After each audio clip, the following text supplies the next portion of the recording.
WTIM. You're listening to WTIM, your information station, back with our third and final segment of the WTIM Morning Show, brought to you by People's Bank and Trust, where they put people first, and Landmark of Taylorville. My name is Grayson Bauman, and joining me in this segment is Jack Myers. He is a public affairs specialist with the Social Security Administration. Jack, good morning to you, sir. How are you? Good morning, Grayson. I'm doing well, thanks. How are you? I am doing good, and I appreciate you asking, Jack. We have got some things that we certainly want to get to here on the docket, and you have given me a loaded sheet to be able to talk from. So, as always, I appreciate that. I want to start here with something that has already taken place technically, but it's always a good thing to be aware of. National Slam the Scam Day on March 6th. What can you tell me about it, Jack? Yeah, so, that was just an opportunity. That's something that our Inspector General basically designated that day, March 6, 2025, as National Slam the Scam Day. We've been doing this the past several years, and really the whole purpose of it, Grayson, is to kind of identify a day to really try to raise awareness of scams. This is important throughout the year, so it's not like this message is no longer valid because we're 20 days beyond, or anything like that. It's an important topic throughout the year, and National Slam the Scam Day was just a reason to talk about it. It's just kind of a time to try to give people tools to try to recognize Social Security related scams and hopefully stop scammers from stealing people's money and personal information. It is an ongoing problem, and it's something that we can really only defeat together if we talk about it and people are aware of it and they know, hey, I've got to be careful when that phone rings because there's a pretty good chance that the person on the other end is trying to steal from me. Well, and, going back to even our last topics of conversation, the romance scams from last month in February, so this is a year-round thing to be aware of, but just having a day to raise that awareness about those scams, obviously an important piece to that as well. Next up, you had retroactive payments. And for those that are affected by Social Security and the Fairness Act, this is a new field for me here. Jack, what can you tell me about those retroactive payments? Yeah, so basically what happened was there was legislation that passed early this calendar year called the Social Security Fairness Act. Now, what that had to do with was pensions that were based on work that was not taxed by Social Security. So a few examples of that type of work would be, public school teachers in the state of Illinois have the teachers' retirement system. Older federal employees used to have what was called the civil service retirement system. Okay. We're in a different system now where we do pay into Social Security, but some of those older retirees from federal government might have civil service. There's also municipal systems. A lot of cities, police and firefighters have their own system. So rather than pay into Social Security, they pay into that. So basically, we call those non-covered systems. They're government-based pension systems, and the earnings that people have while working under those systems are not taxed by Social Security. So when you have a pension from that type of non-covered system, it used to cause reductions to your Social Security. Now, there were a couple ways that would happen. If you also worked enough to qualify for Social Security on your own record, but you had this non-covered pension, there might be some reduction through what was known as windfall elimination provision. If you qualified for Social Security on a spouse or a deceased spouse's record, that non-covered pension might cause a reduction through something that was known as the government pension offset. Okay. Well, the interesting thing in what's changed here, Grayson, is the Social Security Fairness Act eliminated both of those things. It eliminated the windfall elimination provision. It eliminated the government pension offset. And that was effective retroactively to January of 2024. So we're going through the process right now of manually kind of an automated process first of updating as many records as we can to get back payout for last year. And then we will be adjusting ongoing payments, starting with the payments that you receive in April. But some of these aren't going to work through the automated process. And if it doesn't, then our processing centers are going to have to manually update those records. That's going to take some time, but a lot of the automated updates have already happened. As of earlier this month, we had already gone through over 1 million updates. We think we've got about 3.2 million, but we're making a lot of progress. We made a lot more progress than that since then. So a lot of people have already gotten back pay. You've gotten letters. But the takeaway here is, if you've already applied for that spousal benefit or surviving spousal benefit and you just haven't been getting money because of the government pension offset, you don't have to do anything. We will automatically update that record. The folks that would need to do something would be people who didn't apply. Maybe you chose not to apply for surviving spousal benefits or spousal benefits because you knew you weren't going to be eligible due to your non-covered pension. In those circumstances, you'd want to give us a call, 800-772-1213. Give us a call and set up an appointment to apply for that benefit, because if you're not already on the record, then we can't take the government pension offset away for you because you didn't apply. So that's a big takeaway there. And then the other folks that would need to get in touch with us would be if you haven't been getting a benefit, but now you will be because of removing the government pension offset. You might need to update your bank information, because if you changed banks since you last talked to us, we may not have a valid address or a valid bank account information to send your payment to. So those are just a couple of the folks that need to contact us, but otherwise a lot of this stuff's going to happen automatically.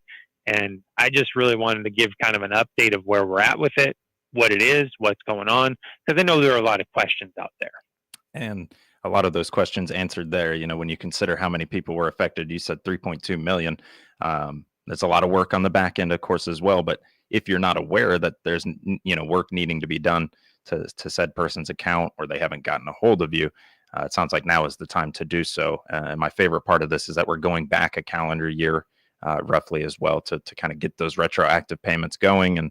And so I think for those that maybe don't understand, and now that the windfall elimination provision and the government pension offset is now effectively erased, maybe just reach out and just make sure, if you were a part of either of those two things, just make sure that you're not leaving money out there on the table. That phone number again, 800-772-1213 to find out more there.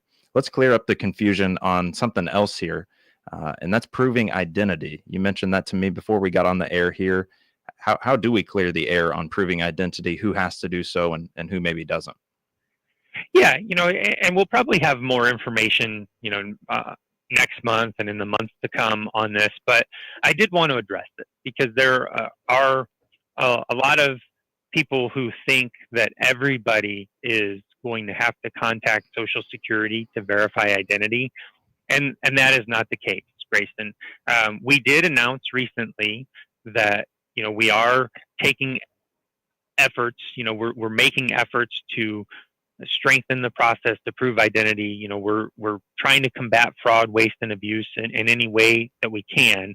And so some of the things that we've announced are that, when people file for benefits via teleclaim, if they don't do so through the My Social Security account, which would involve verifying their identity through our website, if they don't do that, if they choose to do it over the phone, there will need to be an in-person identity verification.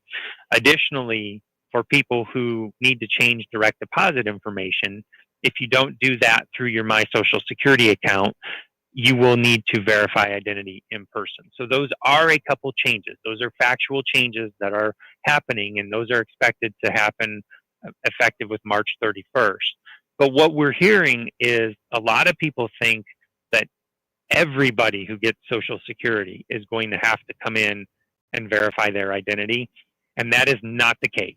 So I want to make sure that people understand this is not an across-the-board thing that everybody is going to have to do.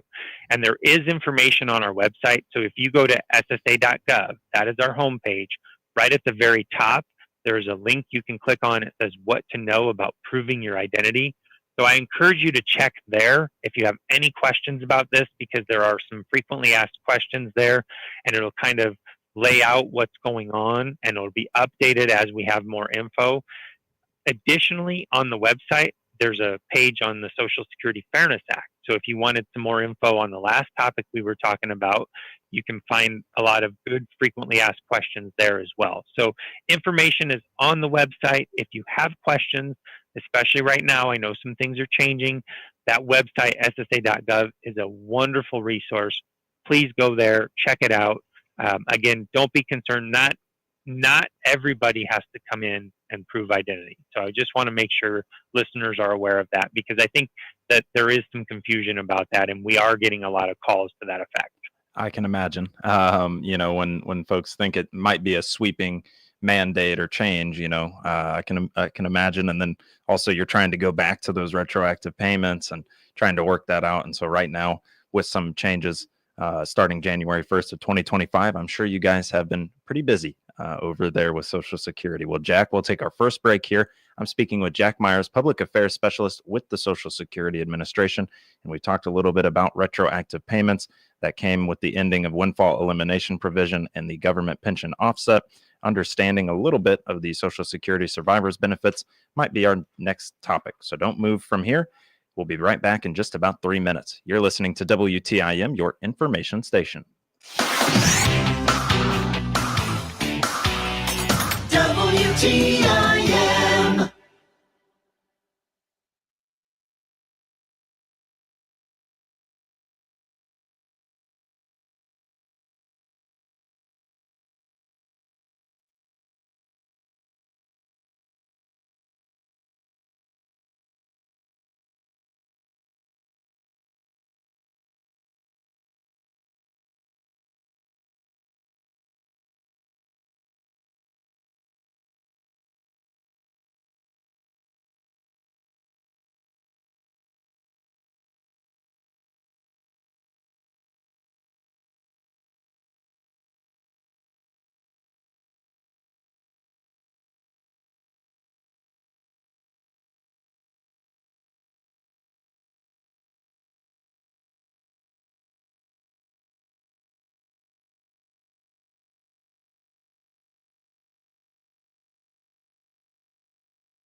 WTIM. You're listening to WTIM, your information station, with our third and final segment of the WTIM Morning Show this Wednesday morning, brought to you by People's Bank and Trust and Landmark of Taylorville. My name is Grayson Bauman. Joining me in this segment is Jack Myers, Public Affairs Specialist with Social Security. We've been talking a little bit about retroactive payments and some things that are coming about. You do not have to prove your identity necessarily. Maybe make sure that by going to the ssa.gov website if you need to do so. But we'd like to move on and talk a little bit about Social Security survivors benefits. Jack, take me wherever you need to go with this, but if you would, just kind of explain any changes or how it really works. Yeah, so, not so much changes, Grayson, but I just wanted to talk a little bit about Social Security survivor benefits in general. Make sure that people know when a person dies that certain members of their family may be eligible to receive survivor benefits from Social Security. And a survivor may receive monthly Social Security benefits if the deceased worker paid Social Security taxes long enough for them to be eligible for benefits. So who might qualify for benefits as a survivor? Well, you could have spouses and divorced spouses. You could have children. In rare circumstances, you could even have dependent parents who qualify. So let's kind of take a quick peek at each of those categories. So for spouses and divorced spouses, a surviving spouse who is age 60 or older, or 50 or older if they have a disability, or one who is any age and caring for the deceased child who is younger than age 16, or a child who has a disability and is receiving Social Security disability benefits. A divorced spouse could potentially qualify as well if they were married to the deceased for at least 10 years. So there are opportunities for divorced spouses as well. Now, when we talk about surviving spousal benefits, you're not going to get your own Social Security and a surviving spousal benefit. Okay. But you could potentially get the higher of the two. So if yours is lower than what you would get as a surviving spouse, you could get a little extra money. Another thing that's possible is with deceased spouses, you can start on one record, being your own or theirs, and then switch to the other later. So that's not an option while your spouse is alive, but if you're a widow or a widower, that is an option. Children can qualify. So if there's an unmarried child of the deceased worker who's under the age of 18 or under the age of 19, if they're still a full-time high school student, if they're 18 or older with a disability, then they could possibly qualify for up to 50% or up to 75% of the deceased worker's benefit. Grandchildren can possibly qualify as well, but that gets a little bit tricky because in order for that to happen, the grandparent had to have been providing financial support, and both parents of the child have to be deceased or receiving Social Security disability benefits. And then also the other category that I'll mention that's a little bit more rare, I guess is a way to put it, dependent parents. If parents age 62 or older were dependent financially for at least one half of the support on their child and their adult child passes away, then that dependent parent could be eligible. But honestly, Grayson, in 25 years, I'm not sure I've ever seen that. So It exists, but it's pretty rare. So those are just survivor benefits in a nutshell. I would encourage you to check your Social Security statement that's available in your My Social Security account at ssa.gov just to see what your survivors might be eligible for if something happened to you, because that is insurance, if you will, that you're paying for through your Social Security payroll taxes. Again, going back to last month, it just goes back to being aware of what's going on with your account, what's going on with, the amount that's been paid in, and having an understanding of at least roughly where you stand. So again, just goes back to being prepared for that time, whether you're even approaching retirement age or not.